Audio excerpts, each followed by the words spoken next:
Galerius. Sorted out my rheumatism. For the first time in a long time, I'm not in constant pain. Good man.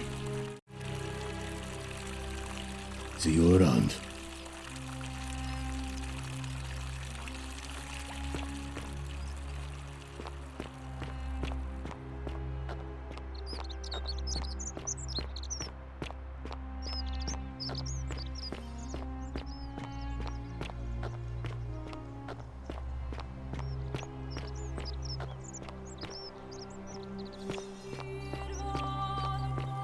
Greetings and salutations.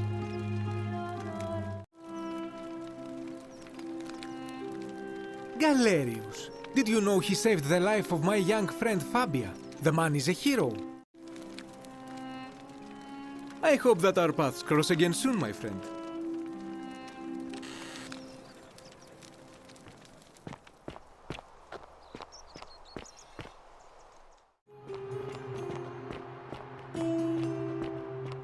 Citizens, it is time. Let us meet to elect our magistrate. Time to go to the theater.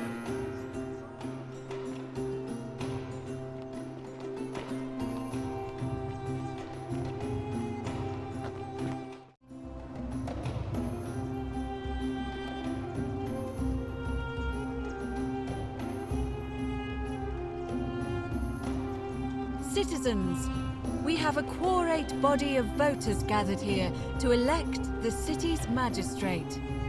The candidates are Sextus Sentius Imperiosus and late nominee Gallus Galerius Helva.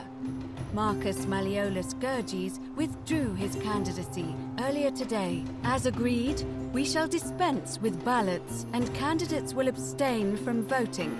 Let's make this quick. As I say your name, call your vote. I'll start with you, Horatius. Sentius, of course. Georgius. Galerius. He saved the life of my dear friend Fabia. Rufius. The man who treated my rheumatism. Galerius. Citizens, you have made your decision. Your new magistrate is Gallus Galerius Helva. What? It has been decided. Magistrate Galerius, would you like to make a brief address? I just want to say, this isn't something I ever wanted. Now that you put your trust in me, I'm going to do everything I can not to let you down. I'll need some time to put together a list of the changes I want to make around here. But I promise you, there will be changes. My first order is that Dooley is to be freed. Horatius, release him from his cell immediately. Please. Wait, do I need to say please? I suppose not. That's it. You can all get on with your day. Nothing else to see here. Move along.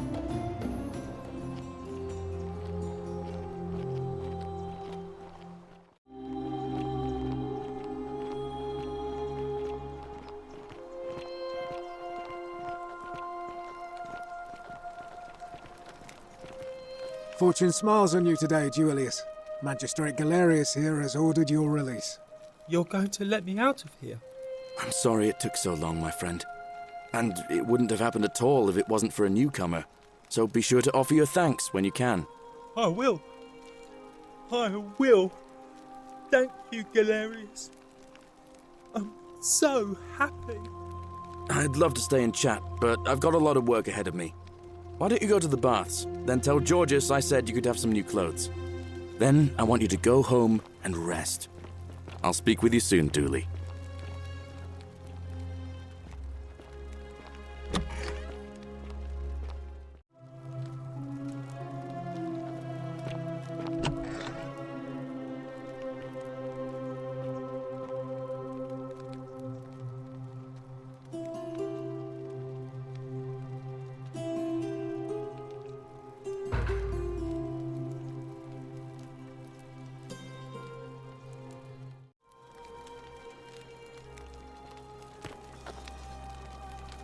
Thank you. You're a big helper. I was locked up, but they let me out again. I'm so happy. You can have my shiny plaque if you want, and maybe you can help me find my treasure. My friend Hannibal used to look after me, and he said he always would. But then he died. But before that, he told me if anything ever happened to him, I had to find something very precious.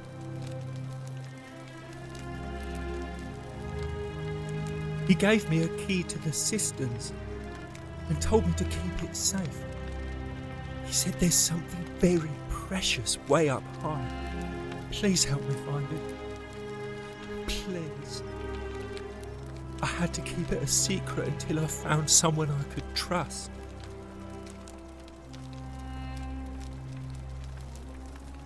Oh, thank you. Here's the key.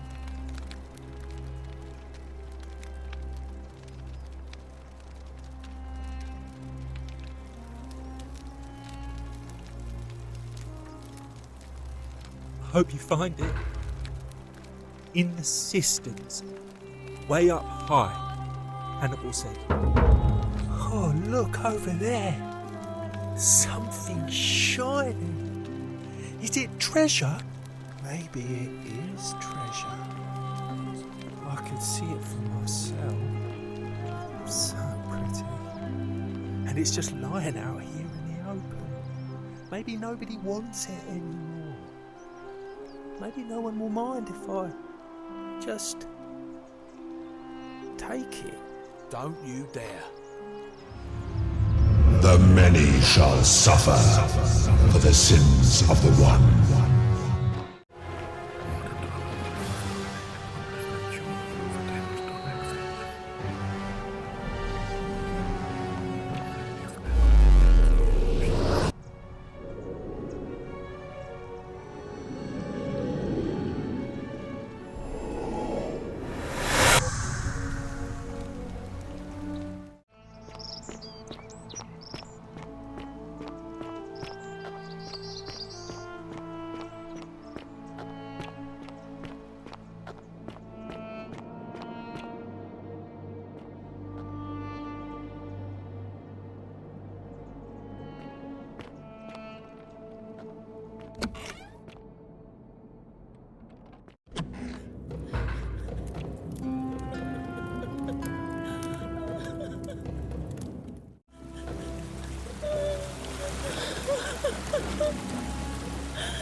You? Who are you? Did he send you? Thank you know you're here. You have to help me escape before that monster comes back.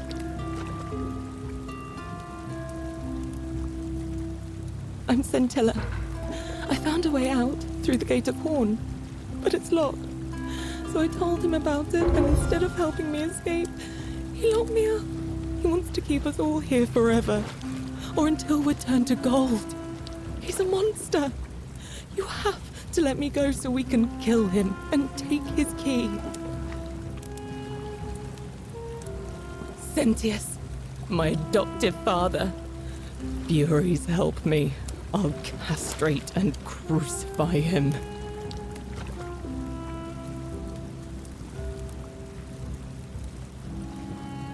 I don't know. He said the gods are on his side because they don't want us to escape either.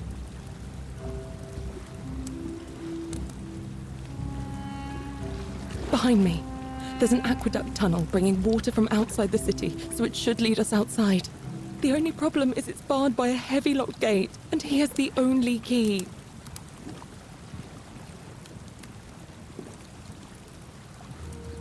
I'm going to take that key from around his neck, even if it means cutting his throat to get it. I'm done caring about the golden rule. I just want out. Help me, and we can escape together.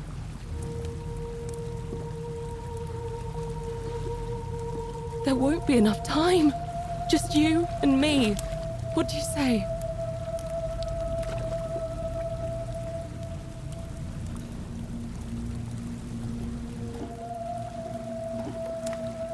There's no time. Wait, Did you hear that? He's here. Quick! You have to let me go. It's now or never. What? No! You can't just leave me here! How can you be so heartless?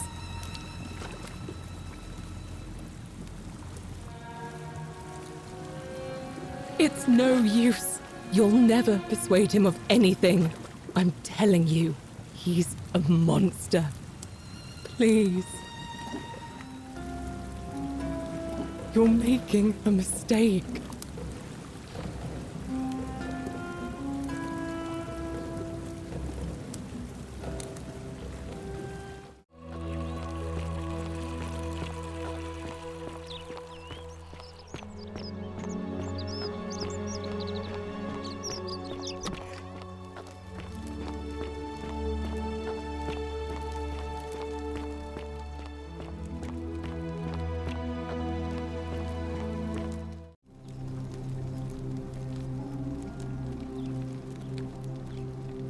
Me? What are you talking about?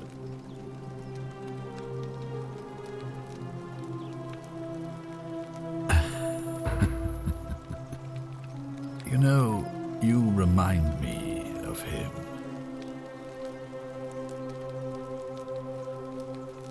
Al Worth. The fellow who came through the portal before you. Come now. Surely you didn't think you were the only one here who remembered everything. You see, my connection to the portal somehow preserves my memories from one loop to the next. Whether that was Proserpina's intention or a happy accident, I'll never know. But I'm surprised you hadn't noticed. Here I was thinking you're a little bit sharper than Al was.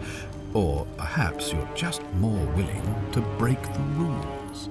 He was a moralistic fellow, never once compromised on his principles. And because of that fatal flaw, he relived this day many thousands of times before we finally had this conversation. I watched him come through the portal each time, always a little older, a little more disheveled, a little more haunted. And when he finally saw the futility of it all, as you're about to, it broke him. He drank a jug of wine, tied a noose around his neck, and took his own life, just before he was shot with a golden arrow. The next time I awoke, you showed up, but you've caught up to where he was so quickly. I mean, you've lived through the day, what, 9 times? Most impressive. And yet everything you've done has been in vain, because there's no escape. Except the path that Al took, the path he wrote about on his tablet. What was it? Ah, yes. Best to take your own life now. So, you discovered my secret. So what? What are you going to do about it?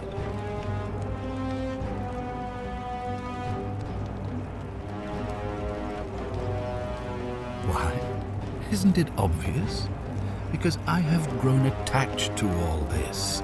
My title, my beautiful villa, the sun on my face, the music of birds chirping. And as long as this day keeps repeating itself, I get to enjoy it all, over and over again, for eternity. Don't you see? I have found a way to prolong my life indefinitely, to cheat death. I have become, in effect, as immortal as the gods. Can you honestly say you would not wish the same for yourself?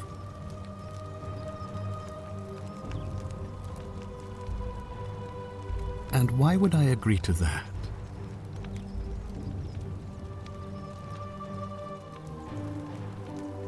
You might want to think that through. If anyone so much as touches me, everyone dies.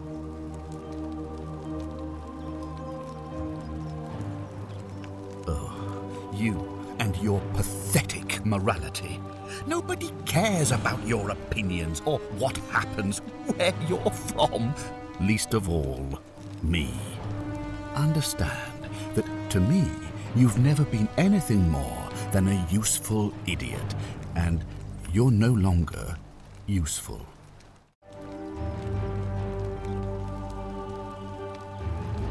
I certainly hope not. In fact, I want it to go on and on forever until you wither and die like Al did, and the gods send yet another useful idiot to extend my life for me.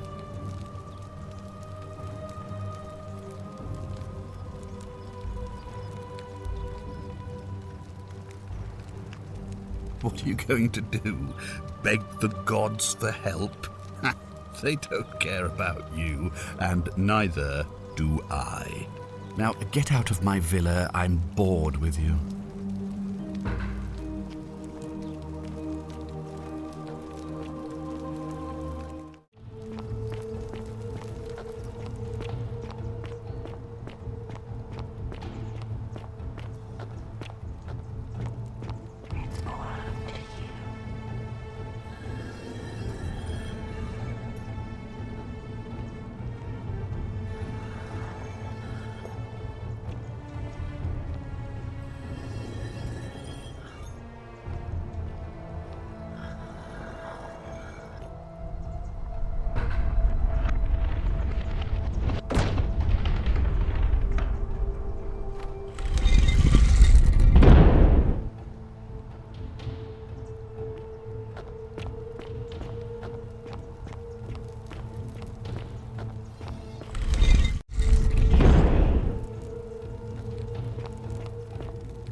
And here you are.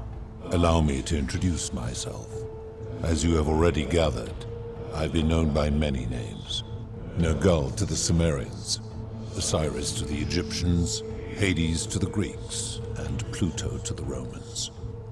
But the one constant through it all has been my title, God of the Underworld. And I've been watching you with curiosity, mortal, ever since your arrival. You're unlike the others, aren't you? And what is more, you carry a weapon that was never intended for mortals to wield, and you do it so brazenly. But there will be time for your reckoning later. First, as a reward for undoing the desecration of my obelisk, I will allow you to satisfy your curiosity. Ask what you will.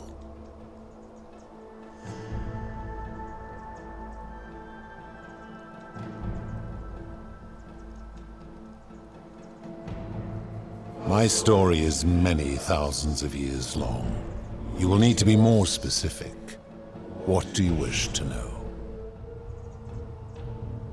It is a matter of perspective. God is a label I was given by you mortals, not one I gave myself. Your ancestors revered me because to them, My knowledge and technology made me incomprehensibly powerful, just as you might seem so to an insect. But despite all that, there are rules even I must obey.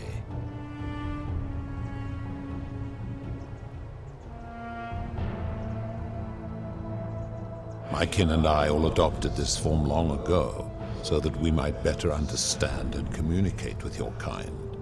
In time, we grew fond of the sensory delights it affords: desire, joy, ecstasy, even rage and sorrow, while an acquired taste can be addictive.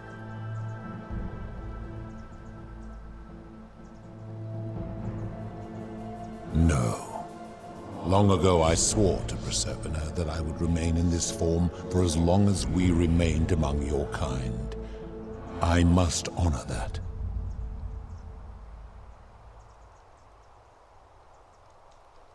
This is my beloved.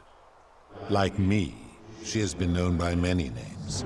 Ereshkigal to the Sumerians, Isis to the Egyptians, Persephone to the Greeks, and Proserpina to the Romans. Or perhaps you might know her as the goddess of springtime, the cycle of life and renewal.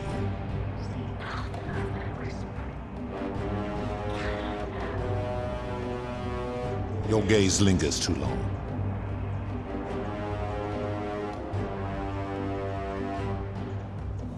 That is my servant. You would have met by the river, though she wears many faces and goes by many names. Kumutubal to the Sumerians, Kirti to the Egyptians, Charon to the Greeks, and Charon to the Romans. Her role is to ferry souls between the mortal world and this one, and to make their transition as seamless as possible. For that, she earned herself the infamous, if erroneous, moniker, the Ferryman. You will talk more later. For now, ask your questions. As you wish.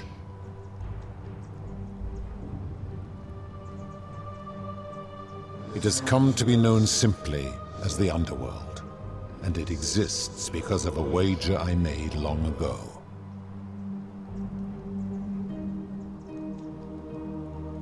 That is a long story, one that began over 3,000 years ago and continues to this day.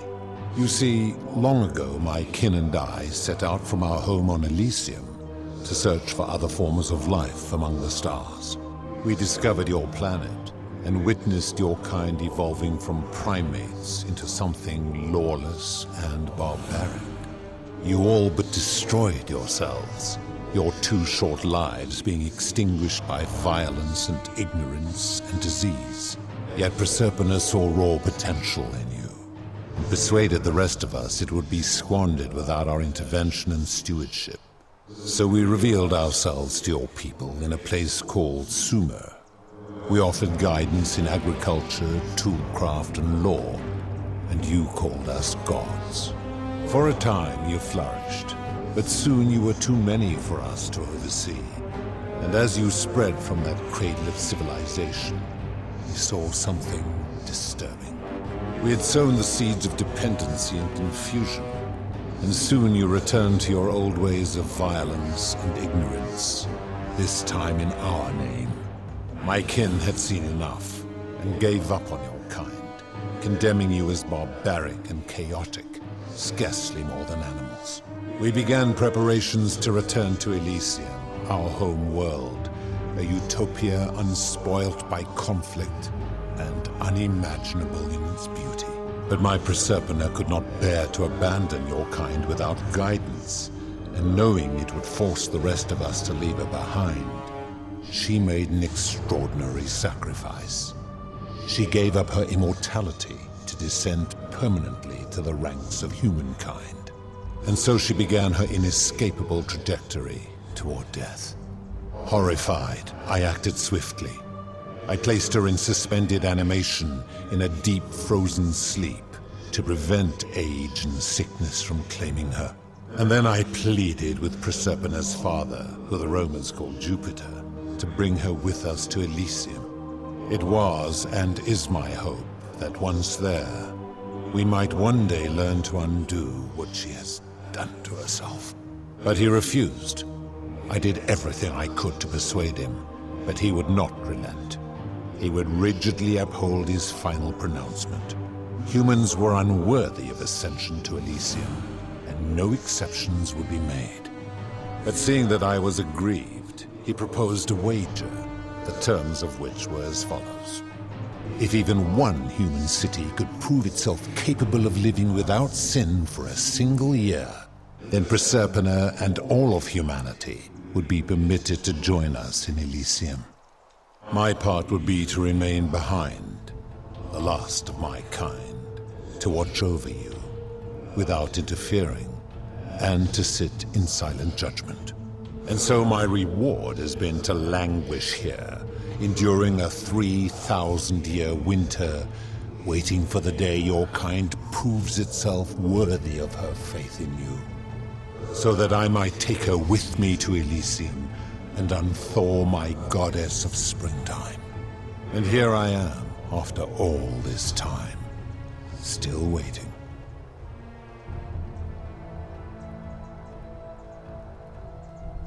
There were also gods who, like me, have been known by many names, but perhaps you knew them by their Roman names. Our leader, Jupiter, as well as Neptune, Saturn, Juno, Minerva, Mars, Venus, Apollo, Diana, Vulcan, Vesta, Ceres, and of course, my beloved Proserpina.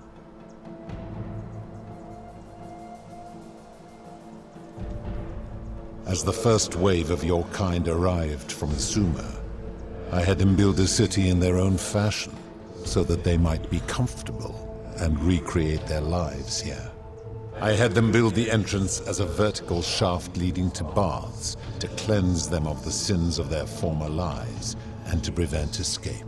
I watched wave after wave of Sumerians arrive, and as their civilization declined over the centuries, they were replaced by Egyptians. Of course, believing themselves to be the superior civilization, the Egyptians promptly built over what had been built before, and made all the same mistakes. After another 1,000 years, the Greeks began to arrive, and then the Romans, and they all did the same thing. They built upon the underworlds of their predecessors, renamed their gods, and ensured their foundations were forgotten.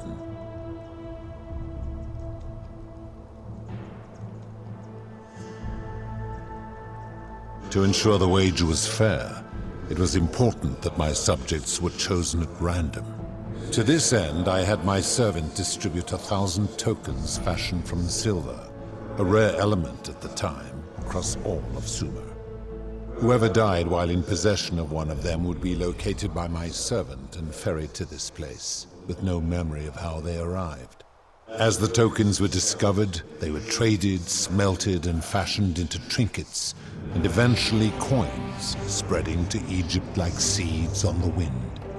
Later, when they spread to Greece, they would come to be known as Charon's obol, or as coins for the ferryman. Some placed coins in the mouths of their dead, hoping they would awaken here, though they had no way of knowing which coins were fashioned from the original tokens. In fact, almost all of the tokens are accounted for. Only 2 remain. And so after this wave destroys itself, as it is destined to do, your kind will have squandered the last of its potential to ascend beyond this rock, and Proserpina's along with it.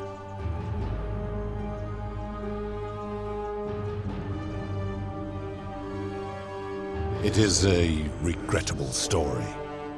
One of the first men who came to this place was a king of Sumer, and a troublemaker. To be rid of him, I returned him to his people, on the condition that my servant erased his memories of this place. But the erasure did not take completely, and he told stories of this place as if describing memories of a dream. His tales were committed to writing, which came to be known as the Epic of Gilgamesh, and his words were twisted and distorted over generations. Later, the Egyptians would adapt Sumer's stories of the underworld, making them wildly intricate and labyrinthine. Their Book of the Dead and Book of Gates bore less and less resemblance to this place in their priests' pursuit of profit. Then, when the Greeks began to arrive, they proved far more cunning, and in a series of incidents that will not be repeated, 5 of them escaped. A warrior named Heracles, 2 kings named Sisyphus and Theseus, a poet named Orpheus, and a Trojan named Aeneas. They each told embellished tales of this place, how to get here, and how to escape. And so from Sumer to Egypt, Greece to Rome, your kind has always told each other stories about this place, though each story contained only a seed of truth.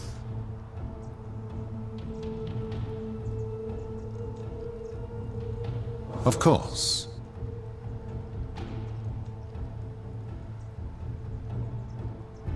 that is merely the name your people have given to it, but yes, it is my doing. That is a story dating back to the very first wave. After the Sumerians finished building their city, the self-declared ruler threw a banquet to celebrate. Now this man was unmarried, and many women were vying to become his wife, a prestigious position of power and influence in a new world. Of all the women, 2 were particularly ambitious. Both were beautiful, and both arrived at the banquet wearing eye-catching dresses and painted faces, their hair woven in elaborate fashion. The first woman, recognizing that she would require an advantage to win the ruler's affection, draped herself in jewelry, ornate necklaces, bracelets, and rings fashioned from gold.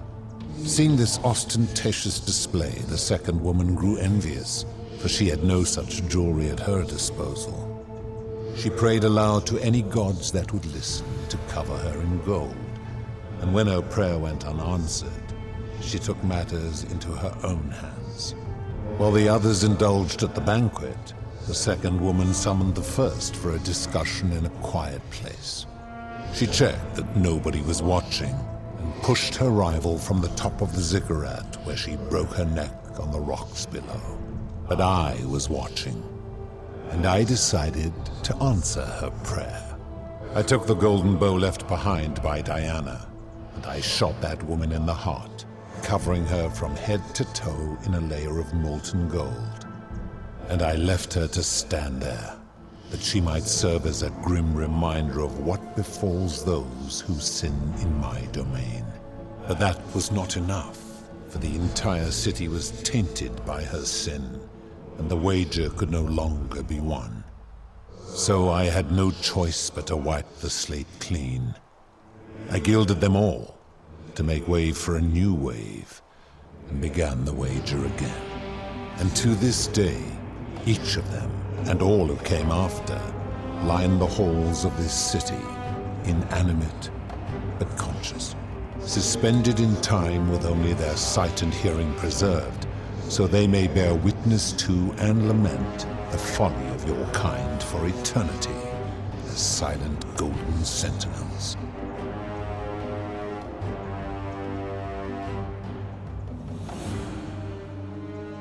I give your kind a second chance at life, as well as ample warning about my law. And when you disobey, and you always disobey, you force my hand, bringing terrible suffering upon yourselves. And so you ask if I am the one destroying your lives. And I say, no, you destroy yourselves. I am merely the means by which you do it.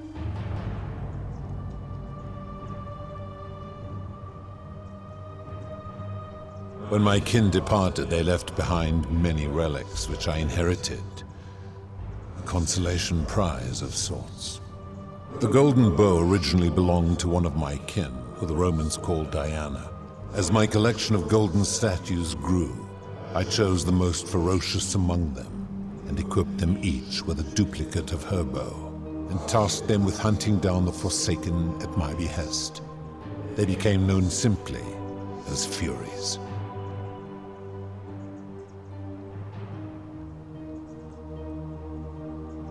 I've always considered that the cornerstone of morality is the ability to determine right from wrong on one's own. No attempt to lay out rules like your Code of Hammurabi or your 12 Tables of the Roman Republic can ever cover all possible scenarios. This should come as no surprise to you, since the core principle has been expressed in many forms by many of your civilizations. The Egyptians made a rudimentary attempt with "do to the doer" to make him do. The Greeks refined it with "avoid doing what you would blame others for doing." The Roman Stoics added, "treat your inferior as you would wish your superior to treat you." Even the so-called cultists hiding among you often say, "Do unto others as you would have them do unto you." It is the simplest of concepts, and each one of you is born with the faculties required to apply it to any situation. Yet none of the peoples who expressed this rule were able to uphold it. Curious, is it not? For you, perhaps.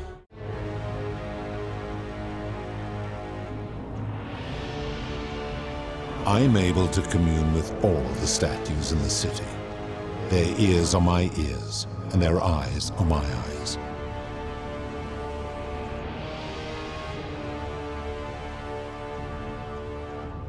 If she was still conscious, I suppose she could, but she's not. Why do you ask?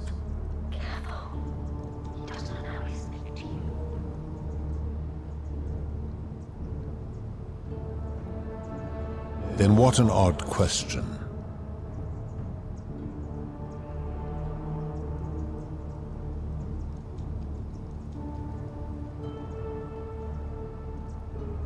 Do you plan to speak in sweeping generalizations, or are you going to give me an example? I've seen no such thing, but in any case, taking one's own life is a self-directed act. It is not one that is done to others, however they may be affected by it. Therefore, it cannot be said that one who commits suicide has done anything unto others. Now tell me, what other sins do you believe I have overlooked? Ah, the tavern keeper, yes? How is that inconsistent with the rule?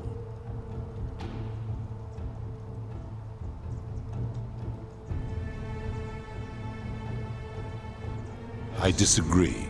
Having watched that tavern keeper, that is precisely what she would expect from others. She would view it as a game, one she intends to win.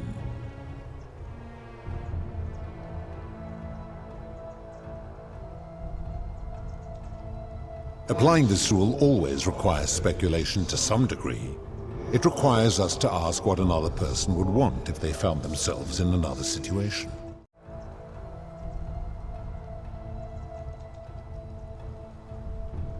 Not if we're wise enough to know the mind of man.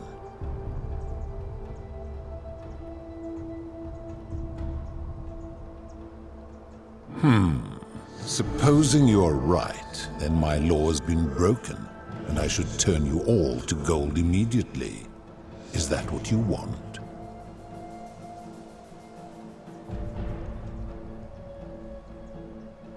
Then your desire to be right outweighs your desire to survive. You will make a fine statue. Do you really think you can wound me, a god, with that primitive weapon?